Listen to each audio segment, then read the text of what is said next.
What if the most important thing you've ever learned was never meant to make you wiser? What if knowledge itself, facts, research, education, even truth, was no longer created to deepen understanding, but to circulate, to be exchanged, to be sold? Jean-François Lyotard saw this shift not as a cultural trend, but as a profound transformation in how humanity relates to knowledge itself. And once you recognize what he was pointing to, something subtle but irreversible happens. Education looks different, information feels heavier, and the world begins to reveal the quiet logic that organizes what we are allowed to know. Lyotard was not writing from the margins. He was commissioned to study the condition of knowledge for universities, institutions once devoted to cultivating minds. Yet what he discovered was not simply an academic problem. It was a civilizational one. He noticed that knowledge was no longer primarily justified by its truth or by its ability to transform the human being who possessed it. Instead, it was increasingly evaluated by performance, by usefulness, efficiency, and economic value. This was not always the case. For much of human history, knowledge aspired toward truth, even when truth was elusive or painful. Philosophy, science, and education were grounded in the belief that understanding reality mattered in itself. Even when thinkers disagreed about what truth was, they shared the assumption that knowledge existed to illuminate, not to circulate. But something changed in the 20th century. The technological advances accelerated by World War II laid the foundations for the computer revolution. Knowledge began to detach itself from the human mind and reappear as information, stored externally, transferable, mobile, and increasingly abstracted from lived experience. What once unfolded slowly through study, dialogue, and reflection could now be encoded, duplicated, and transmitted at unprecedented speed. Lyotard recognized that this transformation did more than increase access to information. It altered the nature of knowledge itself. When knowledge becomes data, it ceases to be something internal, something that shapes judgment and character. It becomes something external, something that can be stored in databases, owned, transferred, bought, and sold. Knowledge, once inseparable from the knower, becomes a commodity. This is what Lyotard called the mercantilization of knowledge, and once knowledge enters the marketplace, its value begins to shift. Questions like, "Is this true?" or "What does this mean?" quietly give way to new questions. Is this useful? Is this profitable? Does this perform? Knowledge does not need to be false to lose its depth. It only needs to be judged by criteria that have nothing to do with truth. This shift, Lyotard argued, explains something deeper about our time: a growing skepticism toward grand explanations of the world.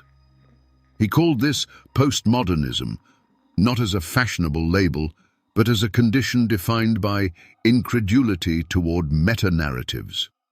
Meta-narratives are the large stories humanity tells itself to unify history and knowledge under a single framework. The idea that history is a march toward progress through science, or that social conflict follows a single, intelligible pattern, are examples of such narratives. Lyotard had once believed in one of them himself. Early in his life, he was deeply involved in Marxist politics and revolutionary movements. But over time, he became disillusioned. Not because injustice disappeared, but because these totalizing explanations failed to account for the complexity, plurality, and lived contradictions of human experience. The more knowledge expanded, the less convincing any single story became. Language itself, Lyotard realized, does not function as one unified system. Influenced by the idea of language games, he saw knowledge as fragmented, contextual, and shaped by rules that vary across disciplines, cultures, and institutions. Science, art, politics, and everyday life each operate according to different logics. There is no final vocabulary that can reconcile them all. In this fragmented landscape, knowledge no longer seeks universal legitimacy. It seeks operational success. And here lies the unsettling implication. When knowledge is judged by how well it serves certain ends, those ends begin to shape what is produced, preserved, and permitted. Lyotard worried that as knowledge becomes commodified, its flow may fall increasingly under the control of powerful institutions and corporations. Access, visibility, and authority would no longer be governed by truth, but by utility and ownership. Knowledge, once a force that challenged power, risks becoming something managed by it. This does not mean that science collapses or that learning disappears. On the contrary, information multiplies. But multiplication is not the same as understanding. When knowledge becomes externalized, it stops functioning primarily as a means of developing minds. It no longer transforms us. It informs us, often endlessly but shallowly. The paradox is that we now know more than any generation before us, yet struggle to say what knowledge is for. Lyotard did not claim that truth is impossible. He warned that meaning becomes optional when efficiency becomes sovereign. In such a world, disbelief toward grand narratives is not a philosophical choice. It is a survival instinct. When knowledge circulates without grounding, skepticism becomes the default posture of thought. And yet, this condition also reveals something essential. It forces us to confront the fact that knowledge has never been neutral. It has always been shaped by power, language, and institutions. The difference now is that this shaping is no longer hidden behind ideals of progress or emancipation. It operates openly through performance metrics, economic incentives, and technological systems. So we return to the questions we began with. What if the most important things you've learned were never meant to make you wiser? What if knowledge itself has been quietly redefined, not as a path to understanding, but as a resource to be managed? Lyotard's answer is not despair. It is awareness. By recognizing the conditions under which knowledge is produced, we regain the possibility of choosing how we relate to it. We can resist the reduction of learning to consumption.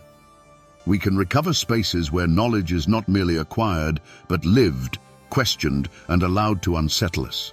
Perhaps the task today is not to rebuild a single story that explains everything, but to cultivate attentiveness, to ask not only what knowledge does, but what it does to us.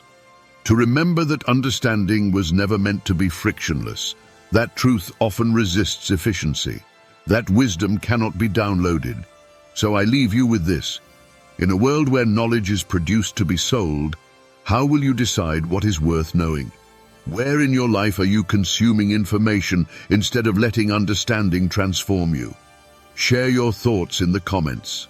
And if you want to continue exploring ideas that don't just explain the world, but change how it feels to inhabit it, subscribe and walk with us again into the deeper questions of philosophy.